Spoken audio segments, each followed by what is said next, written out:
Kain mo na, ah. Joke kasi sa house eh. Like, ang dami ko talagang gagawin to. Ano ba yan? Pero yeah, sige lang. Saan ba? So ano na lang, sa Carinderia or 7-Eleven? Kahit saan you're, basta makakakain. Pero wait, I'm just gonna message my mom muna para naman ma-explore ako dito. O tara, lakad na. So, parang ang broken hearted na naman, te. Kaya rin ba kayo? PS na naman may kasalanan yan. Sabi ko kasi sa'yo, huwag ka masyado ma-adjust. Hindi kasi. Nakapagod na kasi itong finance natin, Dax. Like, talaga ako naiintindihan sa topic natin. Alin doon? Investing basics? Yeah, like, hindi siya nakakalatina. Hindi siya for me talaga. Oo, parang di ka naman mabubuhay pag di mo naiintindihan yun. Ako nga, chill girl lang. Bakit sumakal naman? Wala ka rin naman naiintindihan din. Paki mo, at least chill girl. Okay, te Pero wait, since we're talking about investing basics, may video ko ipapanood sa'yo. Panood nga, easy lang ba yan? Of course! Kaya while we're eating, papanood ko to sa inyo.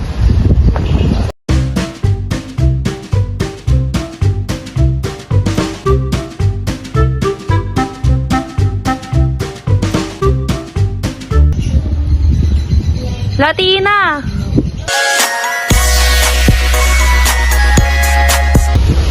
Oh, annyeonghaseyo, konnichiwa. Ano po yan? Ano po meaning ng investing? So you want to know about investing? Okay, let's take a minute. Wait. So your investing is broadly, it is more of like putting money to work in of a period of time. It could be for a project, it could be undertaking to generate positive returns and profit. Yung investing yung sinasabi mo, parang love ng namin ng dalawa.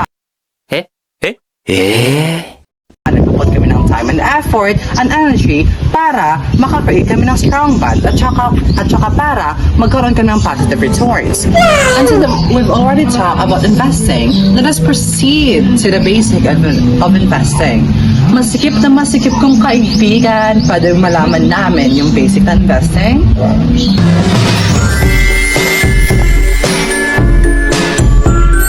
Oh, hello there! Since we've already discussed about investing, we're now going to talk about the basics of investing. First off, let us discuss estimating the cost of your goals. Like for example, when you talk about investing, it is important to set your goals, whether for buying a house, saving for retirement, or funding your children's education. Next up, it is essential to understand your investment time frame. That means that the amount of time you have to achieve your goals will largely determine how you invest.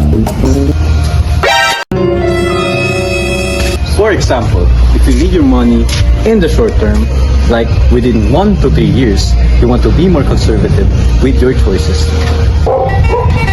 And since we have discussed and know about the basics, let's proceed to the 5 tips that will help you to become a successful investor. And now, let us call our sobrang Latinang friend. Oh, it's me. The first one, set investment goals. It is important to set clear short, medium, long-term financial goals with cost estimate and separate accounts. Second, know your investment time frame. Your investment timeline impacts your strategy. Avoid needing money prematurely. Third, be patient. Long-term investing generally outperforms short-term strategies. Fourth, explore investing through your company's retirement plan. Use employer-sponsored retirement plan for potential incentives. And lastly, educate yourselves. Research investments thoroughly. Understand fees. And continuously learn about Investing. Oh, have you understand something na ba? Easy-easy lang, di ba? Nakakasarap pala sila magturo. Ganun lang pala yun eh. Hindi naman pala mahirap. Ha? Anong nangyari dun? Huwag ka na magtanong, te. Uminom ka lang dyan, nakakain ka na. Head to toe.